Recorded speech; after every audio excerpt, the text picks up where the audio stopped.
Choosing the President of the United States is not the only key decision American voters will have to make. What else lies ahead for the American voter? We tell you all about it in our weekly special show on US election. Hello and welcome to WION-VOA co-production. I'm Akanksha Swaroop. Now, just a handful of tight races around the country will also determine if Republicans hold on to their 53-seat majority in the Senate. Here's one particular race that will have far-reaching consequences for the country's political agenda. VOA's congressional correspondent Catherine Gibson reports on the choices facing American voters in several key states. Let's have a look. State Senator Cal Cunningham, one of many Democrats across the nation running to unseat sitting Republican senators like his opponent, Thom Tillis. I grew up with strong parents and humble people and humble places. With its mix of rural, urban, and suburban areas, North Carolina is an ideal indicator of the nation's political mood. North Carolina is very much a microcosm of the nation as a whole, because our state is very bitterly divided. It's that last sliver of persuadable voters that could flip from one side to the other that really makes North Carolina as competitive as any place else in the country.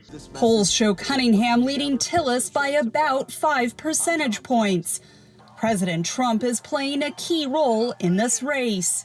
The national dynamics plays out here in North Carolina, particularly for the U.S. Senate race, just because Thom Tillis was so closely aligned to President Trump before COVID.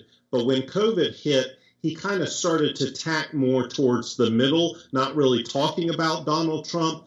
The coronavirus is also a key issue in Iowa, where Republican Senator Joni Ernst, we thought we had seen the worst, is locked in a debate with Democratic challenger Teresa Greenfield.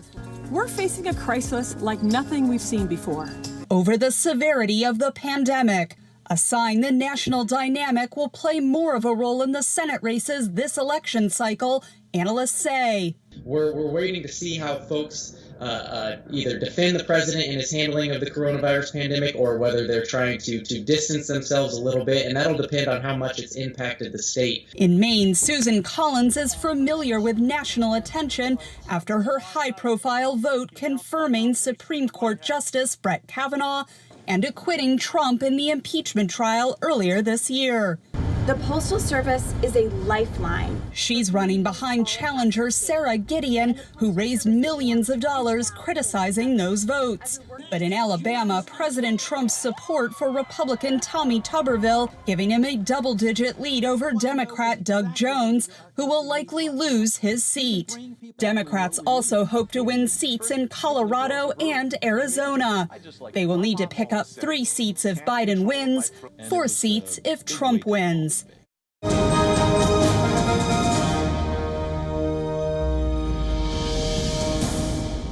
So you just heard that. The battle to control the US Senate is heating up. What will be the impact? Let's get in some analysis from Voice of America's Nova Purvadi, who joins me live from Washington, D.C. at this hour. Hey, Nova, great to see you again. Hope you're doing good. Now, Nova, perhaps the congressional races, including the House of Representatives and the Senate, don't get much coverage outside the United States. But wouldn't you agree that they are equally important irrespective of who ends up winning the White House? Well, yes, Akansha, like names like Susan Collins that we mentioned in the previous report, and also Cory Booker, Tom Cotton, Lindsey Graham. These are not household names for many of our international audiences. Even Mitch McConnell, who controls the legislative agenda at the Senate, he's also not really a household name, perhaps in many households for our international audiences. But these are some of the senators who are up for re-election this year, along with the presidential elections that happen every 4 years, where this year it's going to be on November 3rd. There will be also congressional races. All 435 congressional districts for the House of Representatives hold polls, and also roughly a third of the Senate seats that total 100 are going to be voted on. And for this year, there will be 35 Senate seats, which will be voted on by voters as well. Now, what's interesting about these Senate seats is that they also show how politics, national politics even, are so local. People in Maine don't necessarily think about flipping the Senate or what their vote will mean for national politics, just which representative represents their district, their state, the best in the U.S. Senate. This is also the case in Kentucky, where Mitch McConnell is also facing re-election with a competitive challenger there from Democrats. And of course, some of the Democrats or even Republicans there might think about national politics, but they're also thinking about local politics and how they've represented their state. Also, the impeachment trial recently earlier this year showed how a bitterly divided Senate failed to convict and also to remove President Donald Trump. And so that is also shows how the Senate, even though it doesn't get that much coverage overseas, is also playing a key role also in legislation. We also saw during the last years of the Obama administration, he was hampered by the House and the Senate in Republican hands, that he couldn't even nominate his own Supreme Court justice when an opening came up, Akansha, a few months before the elections. Merrick Garland, which he tried to nominate to the High Court. And so certainly not really seen overseas that much, but certainly an important race to follow, Akansha. Absolutely. And hearing from you, I can just make that out, how tight this race is. It seems like the entire battle between the Democrats and the Republicans is heating every week as we get closer to the race. On that note, Nova, also the sudden passing of Supreme Court Justice Ruth Bader Ginsburg, a progressive justice in the highest court, also highlights the other branch of government, the judiciary. How will this impact the US voters? Well, the late Justice Ruth Bader Ginsburg was certainly an icon to many. She fought for women's rights, minority rights, and also immigrant rights. So she is seen as a very iconic liberal progressive figure. Her passing will mean that if the Republicans have enough votes and if they can confirm President Trump's nominee in time, then her replacement will likely be someone of a more conservative bent, if not very conservative, considering President Trump's previous appointments.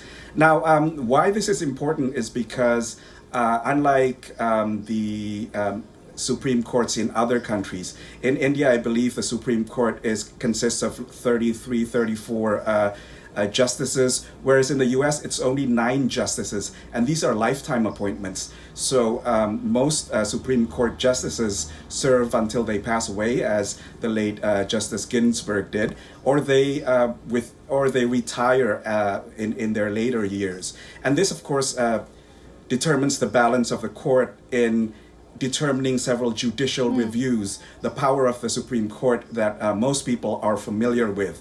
And in recent years, a lot of the hot button issues, such as DACA or the deferment of deportation against undocumented immigrants who came to the US as children, and also reproductive rights, also abortion rights.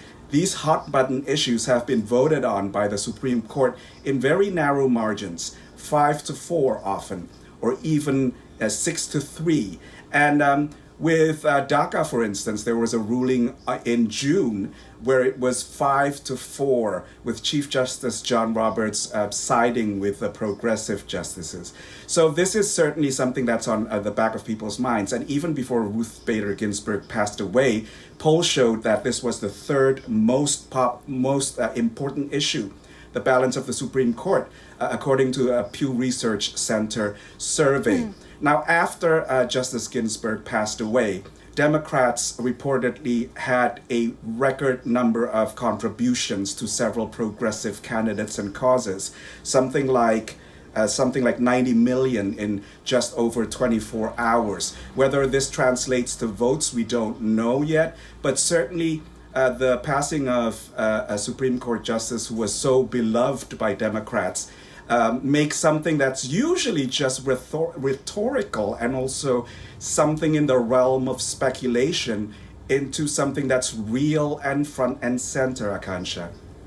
Absolutely, Nova, and I'm sure even Indians watching our show right now will actually agree on the kind of crucial and important role that the judiciary has to play in any country, especially in India and the United States. Now, having said that, I'm going to come back to you for another topic that we are going to discuss today on the show, and that's going to be the presidential debates. We're just days away from the first of the presidential debates, and the moderator, Chris Wallace, has revealed the topics for September 29. The focus of the debate will remain on issues that have dominated the news cycle throughout 2020. The first debate will take place in Cleveland in Ohio, a state that swung twice for the Democrats in 2008 and 2012, but swung to Republicans in the last election in 2016. Let's now have a closer look at the debate topics and the nominees' previous opinions. VOA's Steve Reddish looks at the campaign road ahead. Let's have a look. This election will decide whether we save the American dream or whether we allow a socialist agenda to demolish our cherished destiny. I think that we can expect to see a rowdy debate between the two presidential candidates. Jennifer Murcia is a communications professor at Texas A&M University. She says both Biden and Trump are fighters. And he isn't shy to do that, to mock people or to bully them during a debate. He did that in 2016. And with Joe Biden, what we've seen from him, he sort of has a longer history of doing debates in politics. And what we've seen from him is that he's very willing to stand his ground. We saw in 2012 that his vice presidential debate was similarly, I think, to Trump in style, in that he sort of mocked his opposition a little bit. Presidential debates have largely kept to a format of the candidates answering questions from a moderator. It is actually informative to see both candidates in contrast to one another. So to hear how they speak, the tone they use, but also to hear about their policies. It allows them to directly accuse one another of doing things, and it also allows them to make rebuttals so that they can defend themselves. Whether viewership this year tops the estimated 84 million Americans who watched the first debate in 2016, it is questionable how many voters it will sway. A lot of the research on presidential debates have shown that it kind of lets people identify with the candidate that they kind of already identify with. It just kind of lets them see who shares their positions, right? There's not a lot of evidence per se that it changes, presidential debates change minds. I really think that, for these debates to have any kind of effect like they should, the audience itself has a responsibility to listen with an open mind. According to Pew Research, 10% of 2016 voters said they decided their vote during or just after the debates.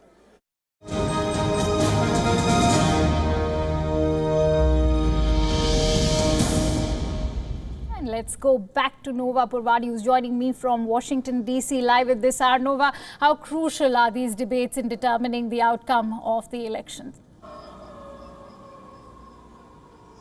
Now, our report, Akansha, showed that around 10% of voters are undecided until during or not long after the debates. That kind of also corresponds to several polls done on who is still undecided with fewer than 40 days to the elections. According to a recent poll by NBC News and the Wall Street Journal, this number, the number of undecided voters is around 11%. So around the same as 2016, perhaps.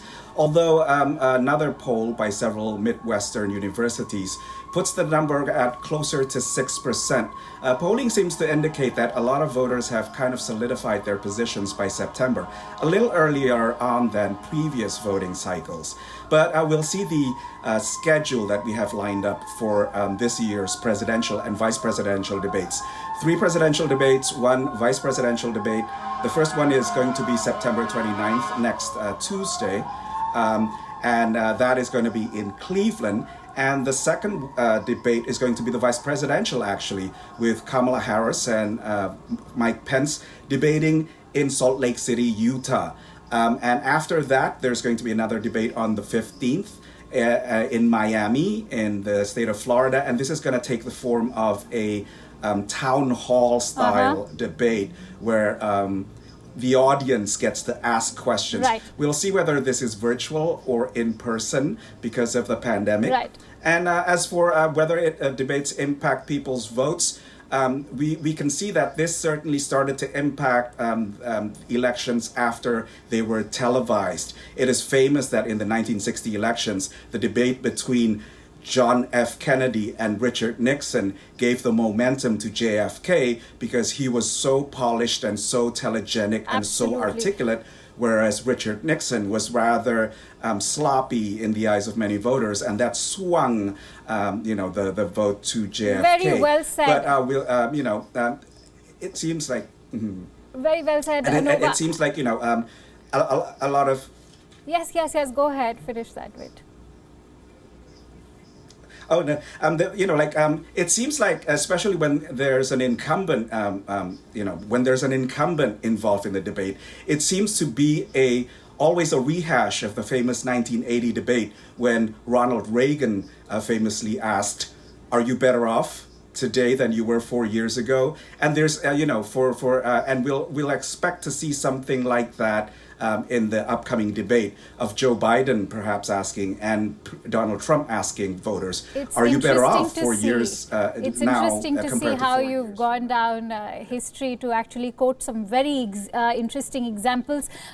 We have so much to talk about, Nova, but I'm running short of time. So I leave you with the last question. With about 5 weeks to go, what can we expect in the days ahead? Well, because as I always mention, this is not a popularity contest. National polls barely mean anything. President Trump is behind in most of those national polls by about 7%. We have to look at the swing states. And as things stand now, it's such a razor-thin margin in several of the states. I'll mention a few. North Carolina and Florida, Joe Biden is ahead by 0.8% on average, by the average of several state polls.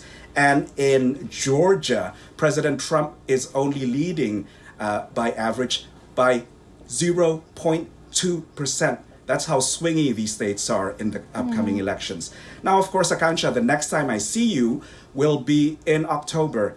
And in the US, there's kind of a tradition of an October surprise, which is basically a last-minute revelation that could be damaging either to the incumbent or to the other challenger or to any of the candidates.